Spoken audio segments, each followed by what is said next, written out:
ఈరోజు మా mummy fruit custard చేసింది. ఎలా ప్రిపేర్ చేసుకోవాలో మీకు కూడా చూపిస్తాను, రండి. మిల్క్ హాఫ్ లీటర్ ప్యాకెట్ తీసుకున్నాను. ఇది ఒక బౌల్లో వేసుకుని పాలు మరిగేంత వరకు ఇలా కలుపుకుంటూనే ఉండాలి.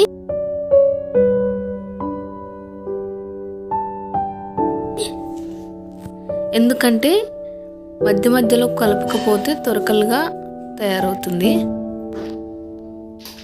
ఇది వచ్చేసి కస్టర్డ్ పౌడర్ అనమాట. నేను మిల్క్లో యాడ్ చేసుకుని పక్కన పెట్టుకున్నాను. ఇది ఎలా ప్రిపేర్ చేసుకోవాలో చూపిస్తాను. నేను యూస్ చేసే పౌడర్ ఇదండి, కస్టర్డ్ పౌడర్. ఇది మీకు డిమార్ట్లో అవైలబుల్గా ఉంటుంది. ఇది 2 టేబుల్ స్పూన్స్ ఒక హాఫ్ కప్ మిల్క్లో యాడ్ చేసుకోవాలి. ఈ పౌడర్ అనేది 2 టేబుల్ స్పూన్స్ యాడ్ చేసుకోవాలి. సో ఇలా నేను మిక్స్ చేసుకుని పక్కన పెట్టేసుకున్నాను కొంచెం సేపు. ఈ పాలు మరిగేంత వరకు ఇలా కలుపుకుంటూ మరిగించుకోవాలి. ఇలా మరిగించకపోతే త్వరగలుగా తయారై. ఇప్పుడు ఇందులో ఒక పావు కప్ షుగర్ యాడ్ చేసుకున్నాను. నేను కొంచెం తక్కువగా యాడ్ చేసుకున్నాను. సో సరిపోకపోతే మళ్ళీ యాడ్ చేసుకోండి, నో ప్రాబ్లం. కొంతమంది స్వీట్గా తింటారు. నేను ఇదే వేసింది మీడియంగా ఉంటుంది టేస్ట్. సో బాగా స్వీట్ కావాలనుకుంటే ఇంకొంచెం యాడ్ చేసుకోవచ్చు.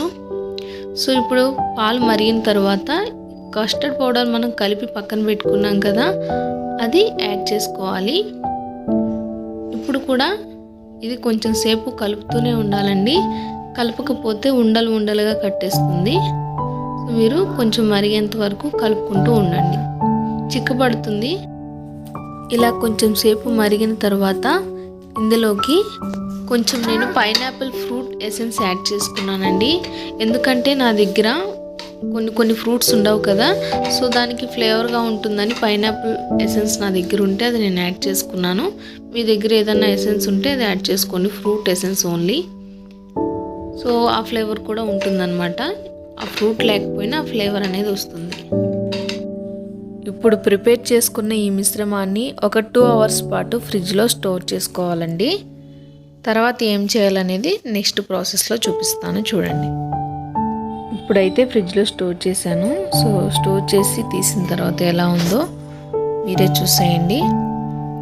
కొంచెం చిక్కగా తయారవుతుంది. సో దీన్ని మనం మిక్సీ జార్లో వేసుకుని ఒక 1 సెకండ్ అలా తిప్పి తీసేయండి. నెక్స్ట్ ఎలా ఉంటుందో మీరే చూసేయండి.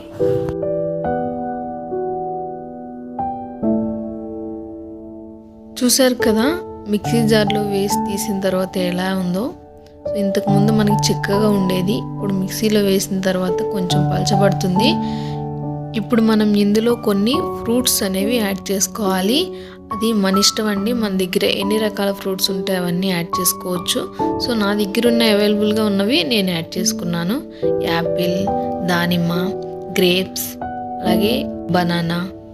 సో ఇలా ఎన్నైనా యాడ్ చేసుకోవచ్చు, అది మీ చాయిస్ అనమాట. సో మీ దగ్గర ఉన్నవి మీరు యాడ్ చేసుకోండి. సో నా దగ్గర అయితే యాపిల్ అండ్ అలాగే దానిమ్మ గింజలు ఉన్నవి, అవి నేను యాడ్ చేసుకున్నాను.